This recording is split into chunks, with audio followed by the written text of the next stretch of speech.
ফাংশনের একটা কোশ্চেন নিয়েছি fx সমান sin x cos x, যেখানে x এর ডোমেন বলে দেওয়া আছে 0 থেকে 2π এর মধ্যে। সেই ফাংশনটি ইনক্রিজিং অর্থাৎ বর্ধিষ্ণু এবং ক্ষয়িষ্ণু অর্থাৎ ডিক্রিজিং আমাদের এরিয়াটা নির্ণয় করতে হবে। তো আমরা জানি কোন ফাংশন fx ইনক্রিজিং হবে তখনই যখন f'(x) > 0 হবে, অর্থাৎ এখানে যে ইনক্রিজিং ফাংশন হলে f'(x) > 0 হবে। কিন্তু যদি স্ট্রিক্টলি ইনক্রিজিং বলে দেয় তখন আমাদের বলতে হবে f'(x) শুধুমাত্র > 0, এ তখন ইকুয়াল টু হবে না। এটা যে স্ট্রিক্টলি ইনক্রিজিং এর ক্ষেত্রে, স্ট্রিক্টলি ইনক্রিজিং। কিন্তু আমাকে এখানে শুধুমাত্র বর্ধিষ্ণু অর্থাৎ শুধুমাত্র ইনক্রিজিং চেয়েছে, তাই জন্য আমাদের ইকুয়াল টু এখানে লিখতে হবে। আবার একই ভাবে ক্ষয়িষ্ণু অর্থাৎ ডিক্রিজিং ফাংশন তখন হবে যখন f'(x) > 0 হবে। একই ভাবে f'(x) < 0 হলে স্ট্রিক্টলি ডিক্রিজিং হবে, স্ট্রিক্টলি ডিক্রিজিং। কিন্তু আমাদের এখানে স্ট্রিক্টলি ইনক্রিজিং বা স্ট্রিক্টলি ডিক্রিজিং চাইনি, শুধুমাত্র ইনক্রিজিং এবং ডিক্রিজিং চাইছে, তাই জন্য এখানে ইকুয়াল টু হবে। তাহলে আমাদের এই শর্তটা আমার দরকার নাই। তো এবার আমাদের f'(x) মানে হচ্ছে ফাংশনের ডিফারেন্সিয়েশন। তাহলে আমাদের fx মানে কি sin x cos x দেওয়া আছে, fx সমান sin x cos x। তাহলে এটার আমাকে প্রথমে ডিফারেন্সিয়েশন করতে হবে। তো ডিফারেন্সিয়েশন করলে হবে f'(x) ddx of sin x মানে ddx of sin x মানে হচ্ছে আমার cos x, আর ddx of cos x মানে মাইনাস sin x। তা হবে cos x plus sin x। এবার আমাকে এখন দেখতে হবে x এর কোন মানের জন্য f'(x) > 0 হবে। প্রথমে আমরা বর্ধিষ্ণু অর্থাৎ ইনক্রিজিং এরিয়াটা আমরা প্রথমে বের করি।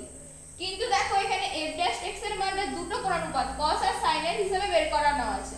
তো আমার যাতে এখানে এর মান যে x এর 0 থেকে মানটা বেশি না ছোট বের করতে অসুবিধা হবে, তাই জন্য আমরা প্রথমে এইটাকে একটা ক্রমানুপাতের আকারে প্রকাশ করে দিব, হয় cos x এর নয় sin এর আকারে আমরা প্রকাশ করব।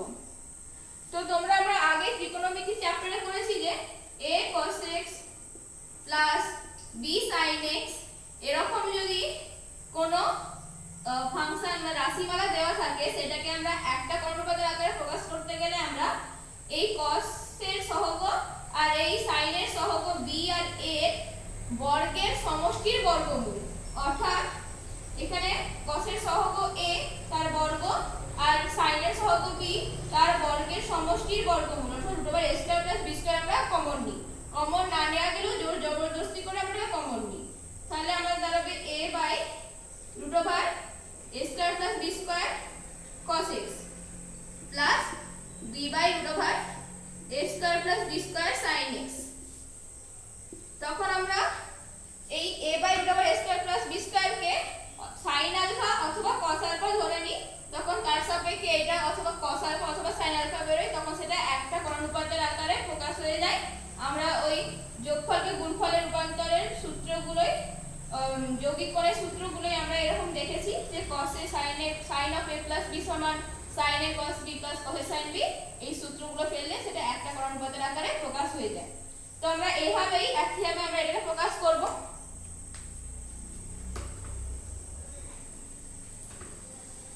তো এখানে দেখছো cos এর সহগ 1, sin এর সহগ 1। তাহলে আমরা করব কি √1² + 1² কমন নেব, অর্থাৎ কত কমন গেল √2। তাহলে √2 কমন নিলাম। তাহলে আমার ভিতরে দাঁড়ালো 1/√2 cos x plus 1/√2 sin x। এবার আমরা লিখলাম √2। আমি প্রথমে এই পদটাকে লিখি sin x আর 1/√2 cos কতর মান π/4 এর মান, তাহলে cos π/4 প্লাস তারপরে এই প্রথম পদটা লিখি cos x আর 1/√2 sin কতর মান sin π/4 এর মান 1/√2, তাই লিখলাম sin π/4। এবার দেখো sin a cos b + cos a sin b আমরা কিছু সূত্রে পড়ে যৌগিক করে sin a + b এর সূত্রে পড়েছে, তাই এটা আমার দাঁড়ালো √2 sin x + π/4। তাহলে আমার f ড্যাশ x এর মান একটা গণনাপত্রের আকারে প্রকাশ করলে দাঁড়ালো f ড্যাশ x সমান sin of √2 sin of x plus y/4। তাহলে এখানটা মুছে দিলাম। এবার আমাকে এটা ইনক্রিজিং না ডিক্রিজিং ফাংশন সেটা আমাকে জানতে হবে। রেঞ্জ মানে x এর কোন মানের জন্য এই হচ্ছে আমার f ড্যাশ x এর মান 0 থেকে বড় হবে। তাহলে f dash x greater than যদি গ্রেটার দ্যান ইকুয়াল টু 0 যদি ইনক্রিজিং বলতে তো গ্রেটার দ্যান ইকুয়াল টু 0 হবে। তাহলে √2 sin of x plus pi/4 greater than equal to 0 হবে। আর √2 যদি ধনাত্মক সংখ্যা তাহলে এটা সব সময় ধনাত্মক সংখ্যা, তাহলে এই পুরো পদটাকে ধনাত্মক হতে গেলে sin of x plus pi/4 এর মানটি ধনাত্মক হতে হবে। তাহলে আমরা এখান থেকে লিখতে পারি sin of x plus pi/4 greater than equal to 0। এবার আমরা কি জানি, ত্রিকোণমিতিতে আমরা পড়েছিলাম যে এটা x অক্ষ এটা y অক্ষ যদি হয়, এটা ফার্স্ট কোয়াড্রেন্ট আর সেকেন্ড কোয়াড্রেন্টে আমাদের sin এর মান ধনাত্মক হবে। থিটার মান যদি প্রথম এবং দ্বিতীয় পদে থাকে তাহলে sin এর মান ধনাত্মক হয়।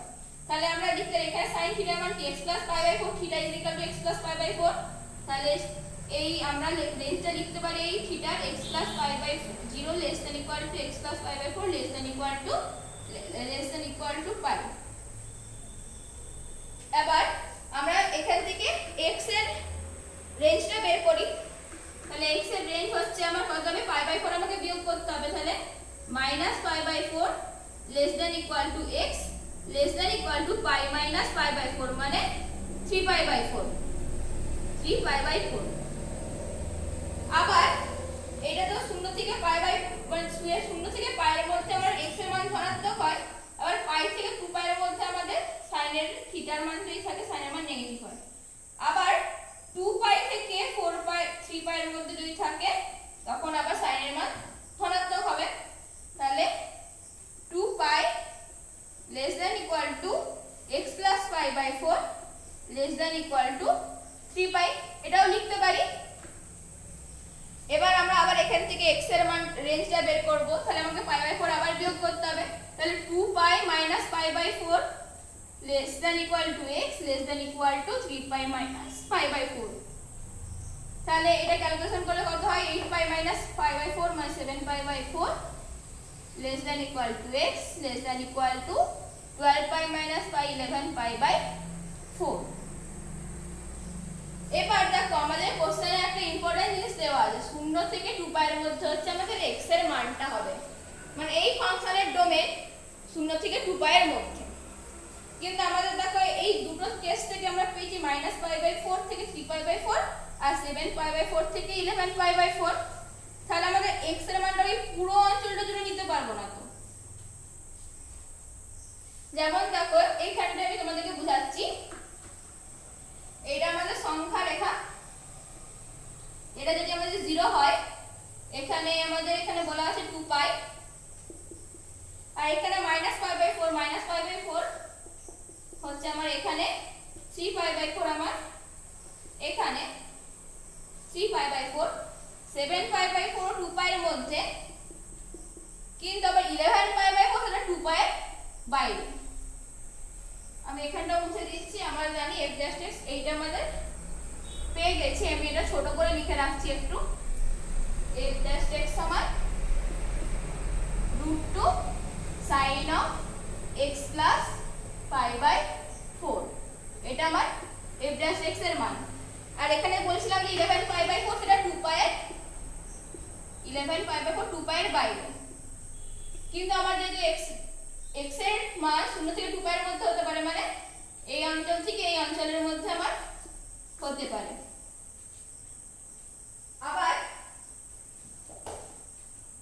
আবার আমাদের কিন্তু এই f dash x এর মান 0 থেকে বড় করে আমরা কি পেয়েছি, -pi/4 থেকে 3pi/4 এর মধ্যে, মানে আমরা 0 থেকে বড় হবে শুধু এই অঞ্চলটার মধ্যে।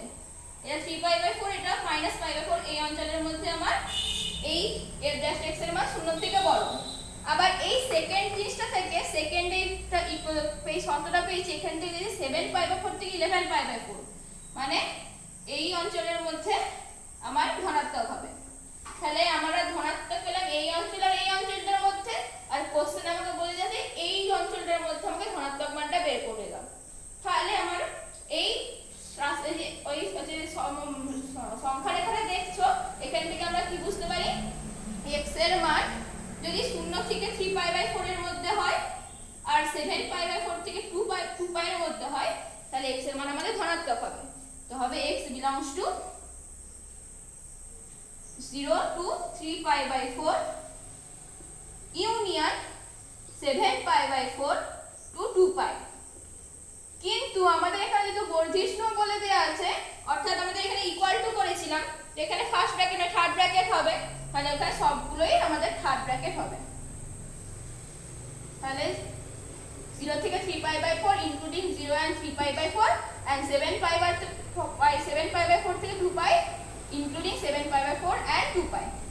এটা হচ্ছে আমাদের এই অপেক্ষকটার ডোমেন, যে এখানে এই অপেক্ষকটা ইনক্রিজিং। এবার তোমাদের মনে প্রশ্ন জাগে, এখানে তোমরা 0 থেকে π করলাম, 2π থেকে 3π করলাম, তাহলে এরপরে তো আমাদের আরো হবে 3π থেকে 4π এর মধ্যে নেগেটিভ, 5π থেকে 6π এর মধ্যে দেখলাম, 4π থেকে 5π, তারপরে 6π থেকে 7π, এরকম গুলো তোমরা করতে পারতাম। কিন্তু দেখো আমাদেরকে এখানে কি বলে দিয়ে 0 থেকে 2π এর মধ্যে আমাদের ডোমেনটা বলে দেওয়া আছে। আমরা অলরেডি দেখছি 2π থেকে 3π এর মধ্যে করলেই এটা 11π/4 যেটা বলছে সেটা 2π থেকে বাইরে বেরিয়ে চলে যাচ্ছে। দেখো 2π থেকে 11π/4 বেশি, তাহলে এর পরে যদি এইগুলো ক্যালকুলেশন করতাম সেইগুলো সবগুলোর মানে 2π থেকে বেশি হয়ে যেত, তো সেগুলো আমার কোনো করার দরকার নেই। তাই আমরা শুধু এই 0 থেকে π আর হচ্ছে 0 থেকে π আর হচ্ছে 2π থেকে 3π এর মধ্যে বের করে আমরা মানটা বের করলাম। তাহলে আমাদের শুধু বর্ধিষ্ণুটা হয়ে গেল। এবার করতে হবে ক্ষয়িষ্ণুটা, একই রকম ভাবে হবে, শুধু আমাদেরকে f'(x) < (0) করতে হবে।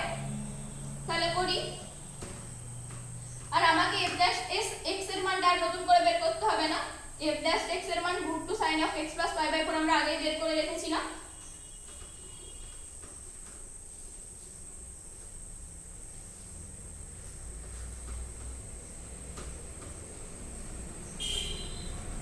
এটা হচ্ছে আমাদের ইনক্রিজিং।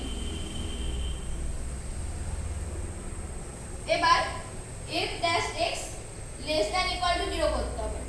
তাহলে √2 sin of x + π/4 < 0।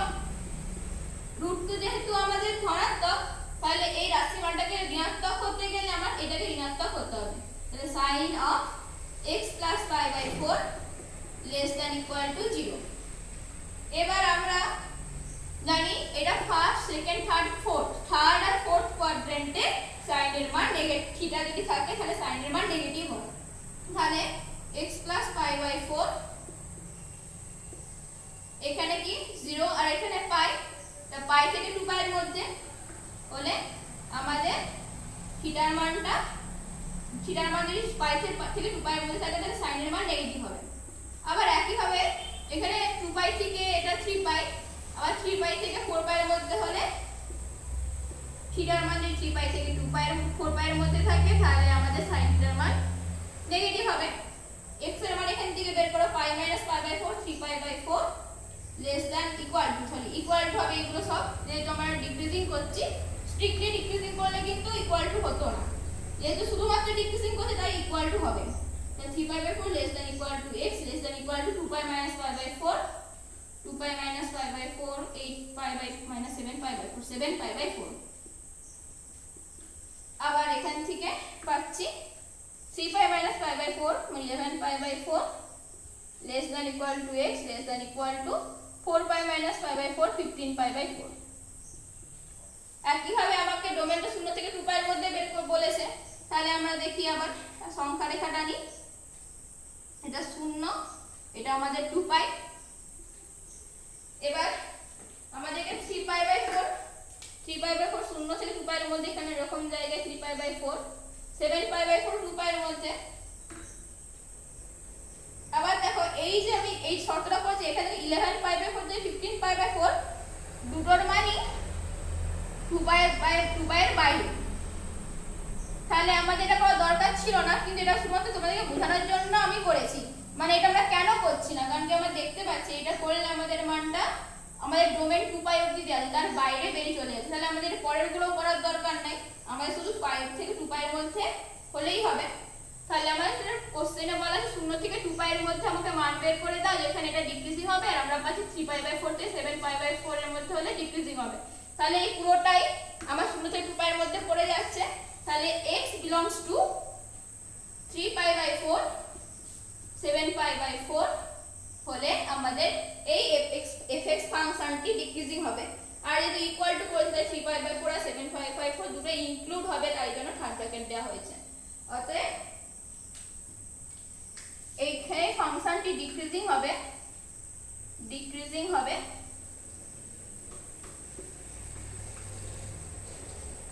x belongs to 3π/4 to 7π/4 হলে।